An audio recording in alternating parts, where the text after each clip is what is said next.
My husband said the basement was off limits. After he passed away, I found a locked door behind the shelves. Hi everyone! Before we get into today's video, I need your help. We've noticed that the channel's reach has been dropping a bit, and one of the best ways you can support us is by subscribing. It's quick, free, and helps us keep bringing you new and interesting stories. Your support means the world to us, and together, we can grow this channel. Thank you so much. Now let's get to today's story. I'm writing from a temporary account for obvious reasons, and I've changed some details to protect my anonymity. I never liked the basement. Not because I was afraid of spiders or mice. There was simply no reason to go down there. It was his territory. Mark always called it that. His space where he could be at peace among the tools and old things that would come in handy someday. It's dusty, dangerous, and there's nothing interesting down there. Don't bother, he'd say whenever I even mentioned cleaning it. He'd smile when he said it, but the smile never quite reached his eyes. I learned not to press the issue. In a marriage, if you learn anything after 30 years, it's which doors to leave closed. The house we built together was a monument to normalcy. A colonial on Maple Street with blue shutters, a wraparound porch, and a garden that won ribbons at the county fair, mostly because Mark actually knew how to grow things. He was particular about that garden. Every plant had its place, every flower bed precisely edged. People used to joke that you could set a watch by the timing of his pruning. Inside, everything was equally ordered. Our bedroom, pale blue walls, cream linens, the mahogany dresser his mother left him positioned exactly so the morning light caught it just right. The kitchen, copper pots hanging in descending order of size, spices alphabetized, the counters never cluttered. Even our lives seemed to follow a quiet rhythm that I grew to cherish. Morning coffee on the back porch, dinner at 6, television at 8, bed by 10:30. People said we were the kind of couple that made them believe in forever. They weren't entirely wrong. There was comfort in Mark, in his steadiness. He wasn't romantic. He'd never been one for grand gestures or spontaneous trips. But he was reliable. He remembered anniversaries. He took out the garbage without being asked. When my mother was sick, he drove to her house every Sunday without once complaining about the 2-hour drive. He was a good man. This is important for you to understand, because later, when I found what was behind that door, my first instinct was to convince myself I'd been wrong about everything, that he was a stranger, that 30 years had been a lie. But it wasn't that simple. Nothing ever is. The basement was the only room in the house I didn't organize. That was Mark's domain. He spent hours down there, especially in his last few years after he retired. I'd hear him moving around below me, the soft thud of tools, the scrape of something heavy being repositioned. Sometimes I'd hear him sit down in the old wooden chair he kept near his workbench and just sit. The silence would stretch on so long, I'd wonder if he'd fallen asleep. "How's the project?" I'd call down when he'd been quiet too long. "Fine," he'd answer, always just that one word. Fine. I didn't know what project he meant. I'd stopped asking. The truth is, we'd settled into a kind of comfortable silence by then. Not the bad kind, not the silence of resentment or boredom. It was more like the silence of two people who'd said everything there was to say, and now existed in a space where words seemed redundant. We'd talk about the weather, the neighbors, what to have for dinner. But the deeper conversations, the ones that matter, they'd faded years ago. I didn't miss them. Or maybe I did. And I'd simply gotten used to missing them. I think that's what scared me most after he died. Not the silence. I was accustomed to that. It was the realization that I'd never really known what made that silence possible. What was he thinking about during all those hours in the basement? What was he protecting? What did he need to be so completely alone to handle? The heart attack came without warning. He was in the garden, pruning the roses, the same roses he always pruned on the third Saturday of September. One moment, he was standing there with the pruners in his hand, and the next moment, he was on the ground. The ambulance came quickly. The hospital staff was kind. The doctors did everything they could. He was gone in 6 hours. The funeral was the strangest performance of my life. Everyone came, 300 people, maybe more. His colleagues from the law firm where he'd spent 40 years. Our neighbors, my family. The church was full of flowers I hadn't ordered, hymns I'd forgotten I knew, and people shaking my hand and telling me he was a good man. "You're so strong," they kept saying. "You're handling this so well." I wasn't handling anything. I was standing outside my body, watching myself stand, watching myself nod, watching myself accept casseroles I'd never eat from women whose names I'd forgotten. The house felt enormous when I came back to it alone. Every room seemed too big, every silence too loud. I'd walk into the kitchen in the morning and stand there, unable to remember what I was looking for. I'd climb the stairs to bed and forget why I was climbing them. Grief, I was learning, is a kind of amnesia. You lose yourself in the space where someone else used to be. I decided to keep busy. People always said that was the thing to do. Keep your hands occupied, keep your mind occupied, and eventually the pain will dull. I started with his office, the small room at the front of the house, where he kept his desk and his books. I boxed up his files, his law journals, the photographs from his career. I donated most of it. The journals went to the library. The books went to a young lawyer I knew, someone Mark had mentored years ago. Then I moved on to the closets, suits he'd never wear again, shoes still in their boxes. I gave them all away, except for one pair of Oxfords that still smelled like him. I kept those, though I couldn't say why. I put them in a box under the stairs and tried not to think about them. The kitchen was next. I reorganized the spices, not alphabetically like he'd done it, but in the order I actually used them. It felt like a small betrayal. I donated his copper pots to a new cooking school that had opened in town. Someone would use them now.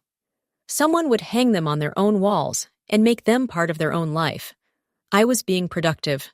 I was handling this well, but I was avoiding the basement.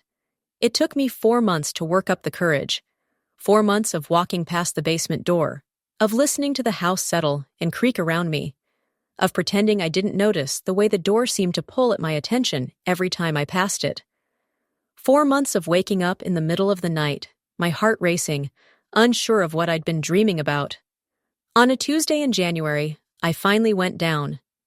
The basement smelled the way it always had, like concrete and motor oil, and something else I'd never quite identified. Wet earth, maybe. Old air that hadn't moved in decades. The light from the single bare bulb at the top of the stairs was weak and yellow, casting long shadows across the room. I'd always hated this light. It made everything look sinister. The stairs creaked under my feet. Every step was a protest. I was 63 years old, and I felt ancient descending into that darkness, one hand trailing along the cold wooden banister. The basement was exactly as I remembered it. Shelves along one wall, packed with boxes I'd never opened. The workbench where Mark spent his hours, now covered in dust. A thin gray blanket of abandonment. His tools hung on a pegboard above it, arranged in precise rows. Hammer, screwdrivers, a circular saw, a drill, everything clean, everything in its place. Even in death, Mark maintained his order.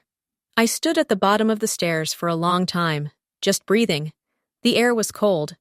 I could see my breath in front of me in small clouds. I'd come down to organize this space. That was my plan. I'd box everything up, donate the tools, get the storage unit, start the next phase of erasing him from this house. But standing there, looking at the evidence of all those hours he'd spent alone, I felt something shift inside me. Not anger, not quite. It was more like a question that had been dormant suddenly waking up. What had he been doing down here? For all those years, what had he been doing? I walked across the concrete floor, my footsteps echoing. The air smelled different as I moved deeper into the room. There was something else here, underneath the motor oil and dust, something fresher, like new wood, like paint. I noticed the shelving unit against the far wall for the first time with real attention.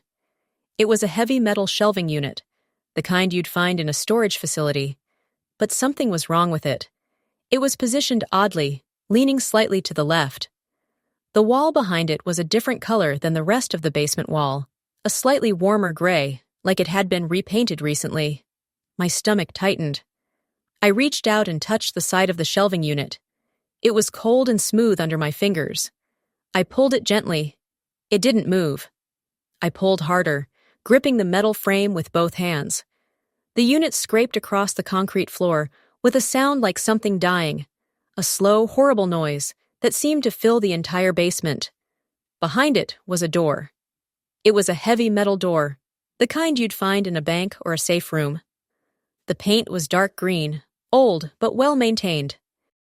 There was a keyhole with a modern lock stainless steel, new enough that it looked out of place on such an old door. Around the frame, I could see recent work. New wood, new metal hinges, fresh caulking. Someone had reinforced this door recently. Within the last year, maybe less. My hands were shaking. I told myself I should go upstairs. I should call someone, a locksmith, a lawyer, someone who could tell me what to do next. But I didn't. Instead, I looked around the basement for something that might open the lock. A key in the workbench. A hidden safe. Something, anything that would explain what was on the other side of this door. There was nothing. The workbench was bare except for dust. The boxes on the shelves didn't contain keys. I checked 3 of them, pulling down the cardboard containers and peering inside. Old tax returns, photographs from our wedding, letters from people I didn't recognize. But no keys. I could call a locksmith. I thought about that for a long time, standing there with my hand on the cold metal door. But something about calling someone else to open this felt wrong. It was Mark's secret. It belonged to him, and by extension, to me. Sharing it with a stranger felt like a violation of something sacred, even if I didn't yet know what that something was. I went back upstairs and found Mark's tools. The hammer, a crowbar he kept for some long-forgotten project. I came back down and stood before the door again. My heart was beating so hard I thought it might break through my ribs. The basement seemed to press in around me, the shadows deeper than before. The bare bulb above the stairs swung slightly, as if disturbed by my movement, and the shadows danced across the walls like living things. I positioned the crowbar against the lock and swung the hammer. The sound was deafening in the small space. The lock held. I swung again. Again. My hands were slick with sweat, and the hammer kept slipping. On the 4th swing, the lock cracked. On the 5th, it gave. I dropped the hammer and pulled the door open. For a moment, I couldn't see anything. The space beyond the door was black, complete darkness. No windows. Nothing.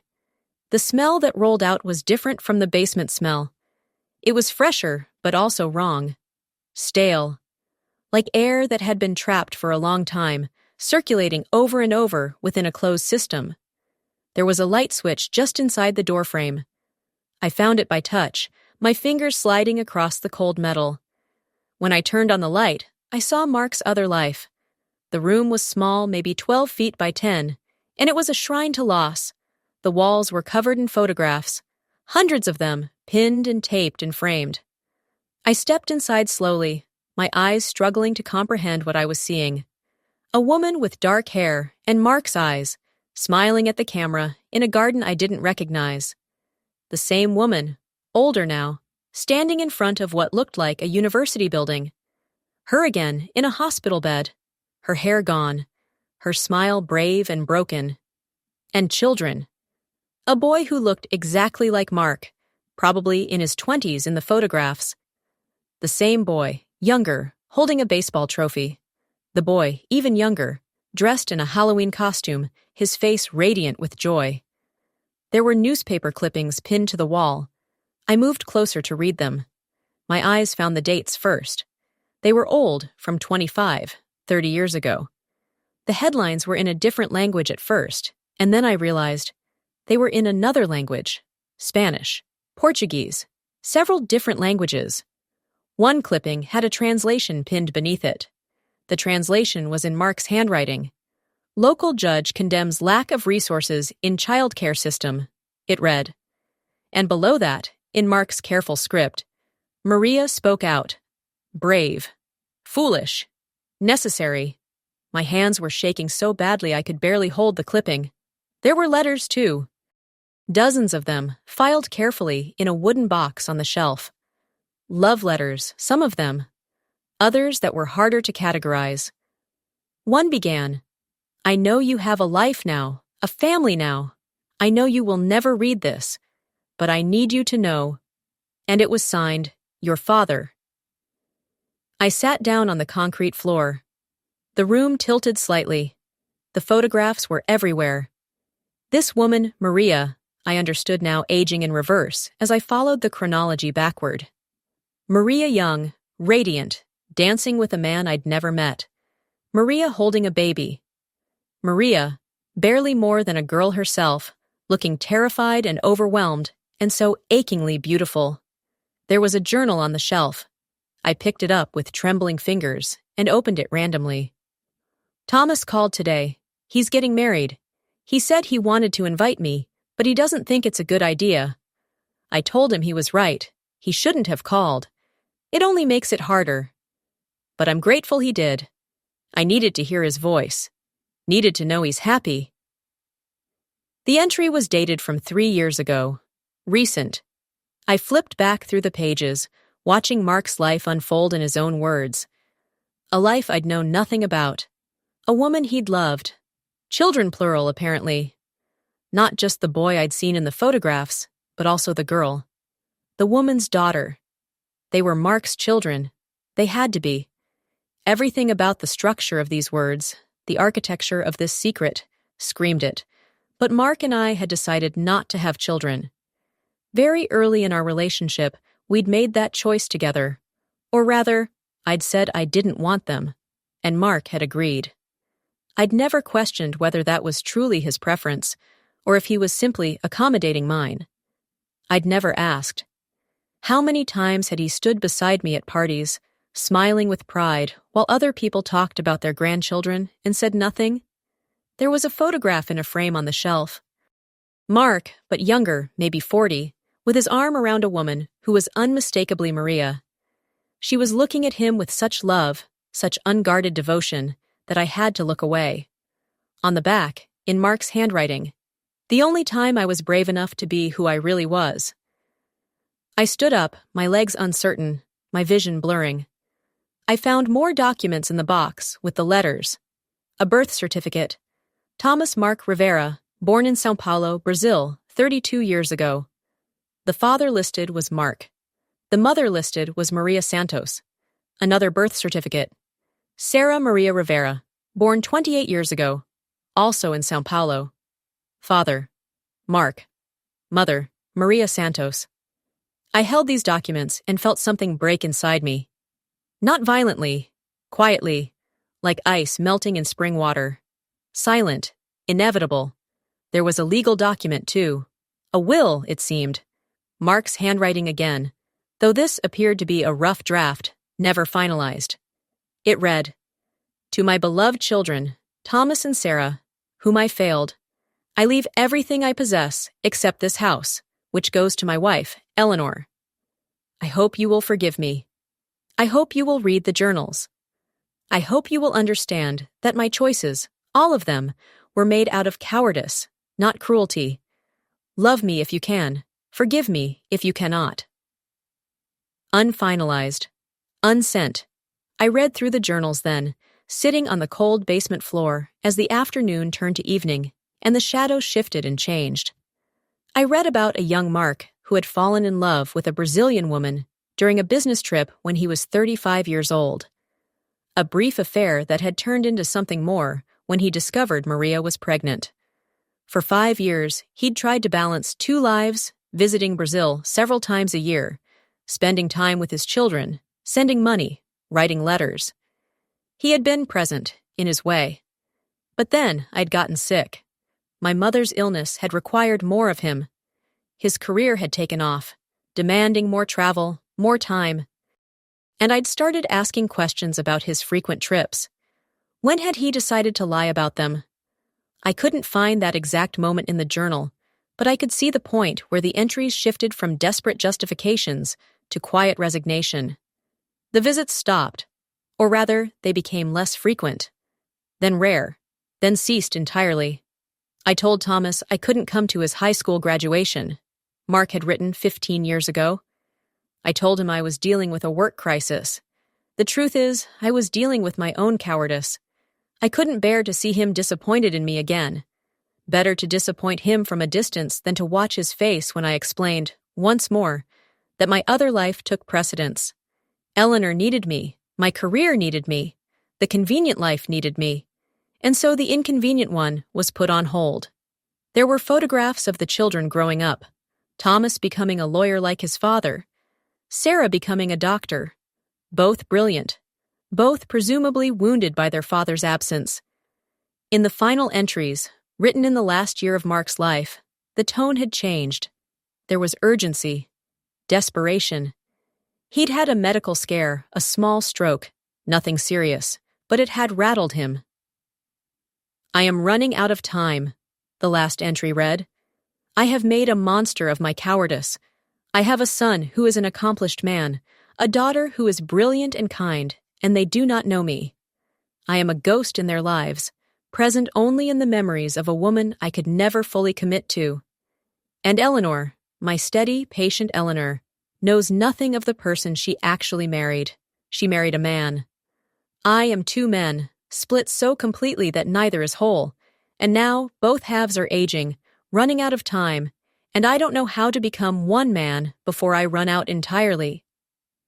That was the last entry, written 6 months before the heart attack, before he died in the garden, pruning roses, without ever having written the letters he planned to send, without ever having found the courage he needed. I sat with these journals and photographs and documents for hours.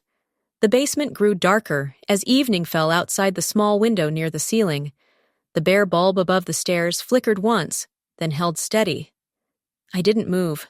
What I felt was not quite anger, though anger was there, present somewhere beneath the surface. What I felt was something more profound, a kind of vertigo. The ground I thought I'd been standing on had been an illusion. Beneath my feet, all along, had been another life entirely, another woman, other children, another version of the man I'd married. And the worst part, the thing that made my chest feel like it was caving in, was understanding that Mark had built this basement sanctuary not out of cruelty, but out of a terrible, specific kind of love. He'd kept these photographs and journals and letters the way a man keeps a secret grave. He'd come down here to visit the life he couldn't live. He'd wept looking at these photographs. I could see the water stains on some of them, the tear marks on certain letters. He'd loved them. The evidence was everywhere. He'd loved Maria. He'd loved his children. And he'd loved me too, in his way. But he'd been too much of a coward to choose. And so he'd tried to live both lives, and ended up fully living neither. I gathered the documents carefully and placed them back in the box. I took the journals off the shelf. I looked at the photographs one more time, this woman Maria, who had borne his children, who had loved him despite his absence. I looked at Thomas's face and saw Mark in the eyes, the set of the jaw. I looked at Sarah's face and saw something of him there too, in the intelligent expression, the way she carried herself even as a child. These were my family, in a way. They were the family I'd never known I had. I climbed the stairs out of the basement slowly, the box of journals and documents in my arms. I didn't lock the door behind me. I didn't push the shelving unit back into place. I simply left the room open, exposed, the light still burning in that small hidden space. I went to the kitchen and sat at the table where Mark and I had shared thousands of meals in silence. I opened one of the journals at random and began to read. It took me 3 days to read through all of them. I didn't sleep much. I called in sick to the book club and the community garden committee and the bridge game I was supposed to play in. I read Mark's words, his thoughts, his anguish. I read his love for a woman I'd never met. I read his pride in children who didn't know him. I read his guilt, his regret, his desperate attempts to justify the unjustifiable. And I began to understand something about the man I'd married. He wasn't a villain. He wasn't even, really, a villain in the conventional sense. He was something more common and sadder, a man who had been afraid afraid of disrupting his life, afraid of hurting me, afraid of losing what he had by reaching for what he wanted. And so he'd built this basement, this repository of could-have-beens, and he'd visited it in the night and read his own journals to remind himself of who he was, who he'd wanted to be. He'd lived a life split down the middle, and the split had never healed. On the fourth morning, I made a decision. I contacted a private investigator and gave her the names from the birth certificates. Thomas Mark Rivera, Sarah Maria Rivera, both from São Paulo, Brazil. She found them within a week. Thomas was indeed a lawyer, specializing in human rights cases. He had a wife and 2 young children. He lived in Brasília. Sarah was a doctor at a children's hospital in Rio de Janeiro. She had never married, but had adopted a daughter from the orphanage where she worked. I looked at their photographs online for a long time. I read their bios. I found an interview Thomas had given to a legal journal about his work advocating for children in foster care. In the interview, he mentioned that his interest in the field had been personal, a feeling that some children fell through the cracks because the adults in their lives failed them. He didn't mention his father by name. He didn't mention anything specific, but I read between the lines and understood. I could have reached out to them. I could have told them about the basement, the journals, the final draft Mark had never finalized. I could have sent them their father's words, his explanations, his apologies. They deserved that. They deserved to know that he had thought of them, that he had loved them, even if he'd been too afraid to show it. But I didn't. Instead, I made a different choice. I called the locksmith and had the metal door removed. I dismantled the shrine. I carefully took down each photograph, each newspaper clipping, each letter. I read every word Mark had written about their mother, and I composed a letter in my own hand to Maria Santos, care of a law office in São Paulo that had been listed on one of the old documents. In that letter, I told her that her children's father had passed away. I told her that he had kept her memory alive. I told her that in his final years, he had regretted the choice he'd made, and that his last words, his last written words, had been an acknowledgement of his cowardice. I told her that I hoped she had found happiness. I told her that her children should be proud of what they'd become, because it spoke to their own strength, not to their father's presence in their lives. I burned the journals in the fireplace, page by page. It took all night.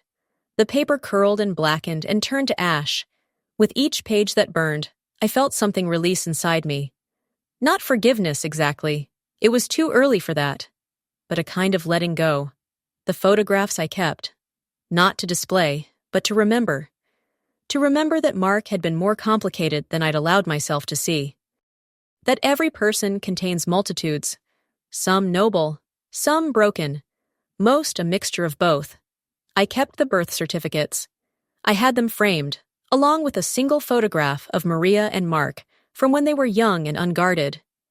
I hung them in a small room at the back of the house, a room no one ever saw. When the pain of what I'd learned had faded somewhat, and it took years, not months, I would look at these pictures and feel not anger, but a strange kind of peace. This was Mark. All of him. The kind man I'd married and the flawed, frightened man who'd hidden half his life behind a metal door. I never told anyone. Not my friends, not my family, not the therapist I eventually saw to help me process the betrayal. Some secrets deserve to stay buried, but I also didn't quite bury it. In Mark's will, the official will, the one he'd actually finalized, he left his entire estate to me, with a small stipulation that a portion of his life insurance policy go to a specific fund supporting legal aid for impoverished children in Brazil. At the time, I thought it was a strange request, oddly specific. Now I understood. I made sure that fund received more than what he'd designated. I had his name added as a memorial donor. Not Mark Chen, our Mark, the good man who'd lived in the colonial house with the blue shutters. But Mark Chen, ally of children, supporter of justice. It was a small way of acknowledging that other life he'd lived. It was a way of making sure that at least some good came from his secret choices. The basement was renovated last year. I had it turned into a library floor-to-ceiling bookshelves, comfortable reading chairs, a window cut into the wall that had previously been blank. It's my favorite room in the house now. The space where Mark had kept his secrets is now a space where I come to read and think and remember. Sometimes, sitting in that library, I wonder if the reason he spent so much time in the basement wasn't just to hide his secret, but also to prepare me. As if some part of him knew that one day I'd have to go into that space and find what he'd left behind. As if, in his way, he was trying to tell me something. As if he was trying to say, "This is who I was. I couldn't tell you in life, so I'm telling you in objects left behind. I was brave in one part of my life and cowardly in another. I loved deeply and completely failed the people I loved. Forgive me. Remember me. Live better than I did. It's been 7 years now since I found the door behind the shelves.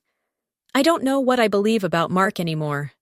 I don't know if the man I loved was a good man who made terrible choices, or a flawed man who did the best he could with his limitations. I don't know if his deception was cruel or protective. I don't know if I would have forgiven him had he been honest with me from the beginning. What I do know is that I spent 30 years living in a house with a man, and I never knew him. Not really. I thought I did. I thought I knew his preferences and his fears and his dreams. But I only knew the part of him he wanted me to know. The rest was behind a door in the basement, sealed away like a tomb. I lived above that door for 30 years, and only when I opened it did I finally see my husband. Only then did I understand that in marrying him, I hadn't just married a man. I'd married a mystery. A person so large and complex and contradictory that no single life could contain him. He'd needed 2 lives, 2 worlds, 2 identities, and even that wasn't enough to reconcile the opposing forces inside him.